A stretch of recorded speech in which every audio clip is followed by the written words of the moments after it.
Namaste, welcome to Edu9 Career Guidance, Josh Innovations Private Limited, Edu9 Overseas Consultancy. మనకి EAMCET results అయితే release అయ్యండి. చాలామంది ఏం కాలేజ్ సెలెక్ట్ చేసుకోవాలి, మా ప్రాంతంలో ఏమైనా మంచి కాలేజెస్ ఉన్నాయా అని చెక్ చేసుకుంటున్నారు. సో అందులో భాగంగా టాప్ 3 కాలేజెస్ గురించి మాట్లాడుకుందాం ప్రతి జిల్లాలో. అందులో భాగంగా కర్నూలు జిల్లాలో ఉన్న టాప్ 3 కాలేజెస్ ఏంటి, క్యాస్ట్ వైజ్గా మీకు వచ్చిన ర్యాంక్కి మీ క్యాస్ట్కి ఆ కాలేజీలో సీట్ వస్తుందా లేదా చెక్ చేద్దాం. ఇఫ్ ఇన్ కేస్ మీరు సెలెక్ట్ చేసుకున్న కాలేజ్ కనుక నేను చెప్పిన లిస్టులో లేకపోతే, ఎందుకంటే నేను టాప్ 3 కాలేజెస్ చెప్తున్నాను కాబట్టి దానికి సంబంధించి డీటెయిల్స్ కావాలంటే మన ఎడ్యునైన్ కెరీర్ గైడెన్స్ ఛానల్ని సంప్రదించండి.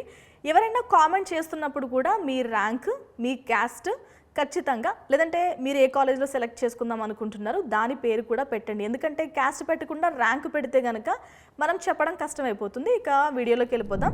కర్నూలులో ఉన్న టాప్ 3 కాలేజెస్ చూద్దాం. నేను ఇంతకు ముందే చెప్పాను 2024 ర్యాంక్ లిస్టు ఆధారంగా సిఎస్సి బ్రాంచ్కి మాత్రమే చెప్తున్నానండి. మీ బ్రాంచ్ వేరైనా, లేదంటే మీరు కామెంట్ చేసేటప్పుడు కూడా మీ బ్రాంచ్ పర్టికులర్గా చెప్పే ప్రయత్నం చేయండి. దానికి సంబంధించి మీకు ఆన్సర్ చెప్పే ప్రయత్నం చేస్తాను. ఫస్ట్ జీపీఆర్ ఇంజనీరింగ్ కాలేజ్ అండి, కర్నూలులో ఉన్న టాప్ 1 కాలేజ్ ఇది. దీంట్లో కనుక ఓసీ బాయ్స్కి కానీ గర్ల్స్కి కానీ అడ్మిషన్ కావాలి అంటే 12,000 లోపు, లేదంటే 11,500 నుంచి 12,000 లోపు అయితే ర్యాంక్ వచ్చి ఉండాలి. ఇక ఎస్సీ వాళ్ళైతే గనక 35,000 లోపు వచ్చినా కూడా మీకు అడ్మిషన్ దొరుకుతుంది.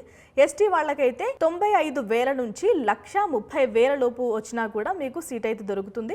అబ్బాయిలకి వస్తే కాస్త తక్కువ ర్యాంక్ రావాలి. బీసీఏ వాళ్ళకైతే 17,000 నుంచి 18,000 లోపు మధ్య వచ్చినా కూడా ర్యాంక్ వస్తుంది.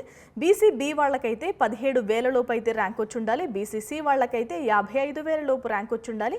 బీసీడీ వాళ్ళకైతే 18,000 లోపు ర్యాంక్ వచ్చి ఉండాలి. బీసీఈ వాళ్ళకైతే 14,000 లోపు అయితే ర్యాంక్ వచ్చి ఉండాలి. ఇక ఈడబ్ల్యూఎస్ కోటా వాళ్ళకి, ఓసీ వాళ్ళకి ఇంచుమించు ర్యాంక్స్ ఉంటాయి కాబట్టి ఈడబ్ల్యూఎస్ కోటా వాళ్ళకి 12 నుంచి 14,000 లోపు కనుక మీకు ర్యాంక్ వస్తే ఇక్కడ సీట్ వచ్చే అవకాశం ఉంది. ఇది కర్నూలులో ఉన్న టాప్ 1 కాలేజ్. సెకండ్ కాలేజ్ వచ్చేసి Rajiv Gandhi memorial college of engineering and technology. So ఇక్కడ ఓసీ వాళ్ళకైతే అబ్బాయిలకి అమ్మాయిలకి 27,000 లోపు అయితే వచ్చి ఉండాలి. ఎస్సీ వాళ్ళకైతే అబ్బాయిలకి 78,000 లోపు, అమ్మాయిలకైతే 87,000 లోపు, ఎస్టీ వాళ్ళకైతే 1,40,000 లోపు, అమ్మాయిలకైతే 1,50,000 లోపు వచ్చినా కూడా మీకు సీట్ వచ్చే అవకాశం ఉంది. బీసీ వాళ్ళకైతే 40,000 నుంచి 45,000 లోపు వచ్చి ఉండాలండి. బీసీ బాయ్స్కి అయితే 42,000 లోపు, బీసీఏ గర్ల్స్కి అయితే కనుక 45,500 లోపు, బీసీబీ వాళ్ళకైతే 41,000 లోపు, బీసీబీ గర్ల్స్కి అయితే 45,000 లోపు, బీసీసీ బాయ్స్కి అయితే 27,000 లోపు, బీసీసీ గర్ల్స్కి అయితే 1,10,000 లోపు వచ్చినా కూడా మీకు సీట్ వచ్చే అవకాశం ఉంటుంది. బీసీడీ గర్ల్స్కి బాయ్స్కి 42,000 లోపు వచ్చినా మీకు కూడా సీట్ వచ్చే అవకాశం ఉంది. బీసీఈ వాళ్ళకైతే అబ్బాయిలకైతే 29,000, అమ్మాయిలకైతే 40,000 లోపు వచ్చినా సీట్ వస్తుంది. ఇక ఈడబ్ల్యూఎస్ వాళ్ళకైతే ఇద్దరికి కూడా, అబ్బాయిలకి అమ్మాయిలకి 30,000 లోపు మీకు ర్యాంక్ వస్తే ఇక్కడ సీట్ వచ్చే అవకాశం ఉంది. ఇక థర్డ్ ప్లేస్లో ఉన్న కాలేజ్ చూద్దాం. G Pullaiah college of engineering and technology.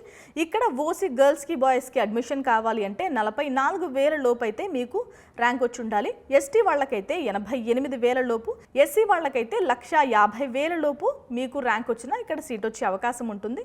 ఇక బీసీఏ బీసీబీ వాళ్ళకైతే 53,000 నుంచి 56,000 లోపు వచ్చినా కూడా సీట్ వచ్చే అవకాశం ఉంటుందండి. ఇక బీసీసీ వాళ్ళకైతే 1,30,000 లోపు వచ్చినా కూడా మీకు అడ్మిషన్ దొరుకుతుంది. ఇక బీసీడీ వాళ్ళకైతే 52,000 లోపు అయితే వచ్చి ఉండాలి. బీసీఈ వాళ్ళకైతే 45,000 లోపు, ఈడబ్ల్యూఎస్ వాళ్ళకైతే అబ్బాయిలకైతే 1,30,000 లోపు, అమ్మాయిలకైతే 90,000 లోపు అయితే మీకు సీట్ వచ్చే అవకాశం ఉంటుంది. ఈ ర్యాంక్స్ మీకు వస్తాయి. ఇంకా డెప్త్గా కావాలి, మీకు వచ్చిన ర్యాంకే ఎక్కడ వస్తుంది సీటు కావాలి అంటే మన ఎడ్యునైన్ కెరీర్ గైడెన్స్ ఛానల్ని సంప్రదించండి. Thanks for watching.